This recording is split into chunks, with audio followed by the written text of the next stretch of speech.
For this video, I'm going to share the learning and magical experience we had at Puerto, Prinsesa.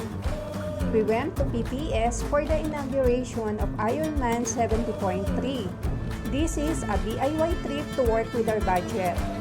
Finish this video as I share the tipid tips we applied during our travel.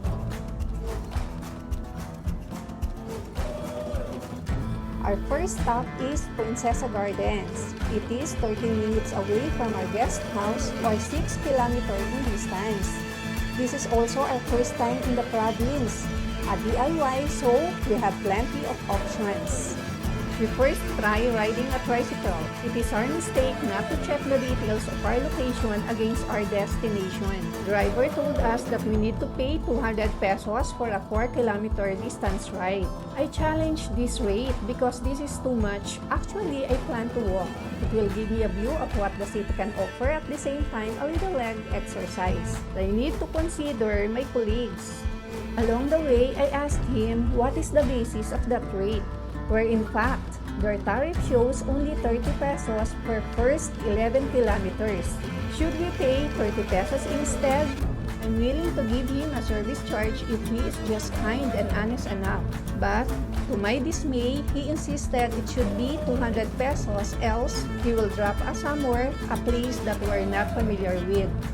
Though our first ride is a learning experience, something magical happens at the event place. It is our first 70.3 and we decided to just enjoy the moment. While receiving the race kit, we bumped into the champs, Miss Jermaine Prado and Miss Pawi Fornea. Both of them are kind, humble, and amiable. I also got a chance to interview no other than Miss Pawi, one of our national athletes. She already represented our country to various duathlon and triathlon events. She is so adorable and sincere to her craft. A true champion indeed. Being first-timers, we tried the local food: blue marlin, pagi, squid, and unicorn fish. Pas Ihaw is located in Barangay Bangkaw, just few meters away from Prinsesa Gardens. Their food is so delicious and very affordable. If you are looking for a budget meal, this is the place to be. Their hospitality, good service, and good food fed us for only 163 pesos per head. And for my last tip, try to book at Calle Prinsesa Guest House. We only pay 1,800 per night for 4 person.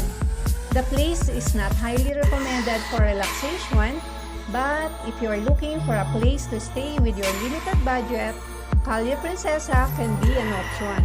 If I impart something on your travel and financial journey, please subscribe to my channel and click like this video so I know what content matters to you most. Thank you and God bless you all.